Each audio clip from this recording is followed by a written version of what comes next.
Halo guys, nama aku Huda Ahmad Husaini, biasa dipanggil Huda. Aku dari tim Athena, dan di video kali ini aku bakal bikin challenge kartu bercerita. Jadi di sini aku mendapatkan 6 kartu. Yang pertama itu buku, yang kedua taman bermain, ketiga astronot, keempat rumah sakit, kelima kamera, dan yang keenam chef. Jadi di sini aku bakal cerita seorang laki-laki yang mempunyai mimpi menjadi seorang astronot di umur 17 tahun. Jadi pada zaman dulu, pas SD, dia itu benar-benar pengen, dia tuh punya cita-cita untuk menjadi seorang astronot. Sampai-sampai dia itu benar-benar saking pengennya banget ya mempunyai cita-cita atau berkeinginan menjadi seorang astronot, dia tuh sampai-sampai baca buku, banyak buku pokoknya tentang, pokoknya mempelajari tentang apa aja yang ada di langit, apa aja yang ada di atas, kayak tentang gravitasi, tentang cara bikin roketnya, terus dia mempelajari kayak oksigennya, terus kayak apa sih sebenarnya gravitasi itu gitu pokoknya. Sampai dan akhirnya ketika dia sudah mencapai SMP, udahlah dia mulailah bikin satu project. Dia bikin mulai dari apa sih namanya, roketnya, dia bikin pesawatnya untuk mencapai langit. Dan ketika dia udah di umur ke-17 tahunnya, roket itu udah jadi, ilmunya udah matang, dan dia berangkat di umur 17 tahun. Dan akhirnya seorang laki-laki ini berhasil menggapai cita-citanya. Oke. Dan yang cerita kedua, aku bakal kan sisa apa sih?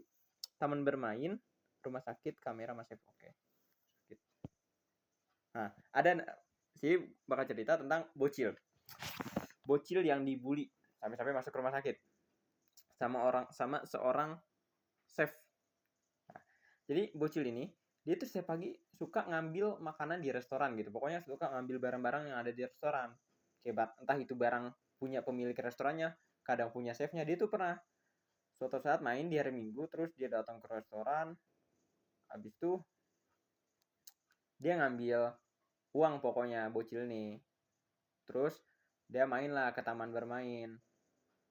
Terus di situ juga banyak jajanan, dia jajan-jajan. Ketahuan sama chefnya karena uang chef ini diambil sama bocil ini. Terus dimarahin lah, diaduin ke orang tuanya. Habis diaduin, diviralin nama chef ini. Pakai kamera dia tuh, divideoin, terus dikirim di sosmed. Akhirnya dia dibully sama teman-temannya. Gara-gara teman-temannya tuh ngeliat juga di sosmed, ini video kamu ya. Pokoknya dibully. Pas dia juga lagi main di taman bermain, dia suka dibully sama teman-temannya, diinjek-injek, dipukul-pukul, dikatain pencuri. Nah, si bocil ini trauma dia. Sampai-sampai si bocil ini kayak punya penyakit mental. Terus juga dari fisiknya juga dari luar kelihatan banyak bonyoknya, dari mata, dari pala, pokoknya dari ujung rambut sampai ujung kaki benar-benar bonyok gara-gara dipukulin sama teman-temannya. Gara-gara kenapa? Dia itu dilakop pokoknya. Jadi seorang pencuri gitu. Dasar dia akhirnya dilariin di rumah sakit karena kejadian itu. Terus dia diobatin dan akhirnya besoknya dia meninggal dikarenakan pembulian. Nah, mungkin ini saja cerita dari aku. Kurang lebihnya mohon maaf. Thank you.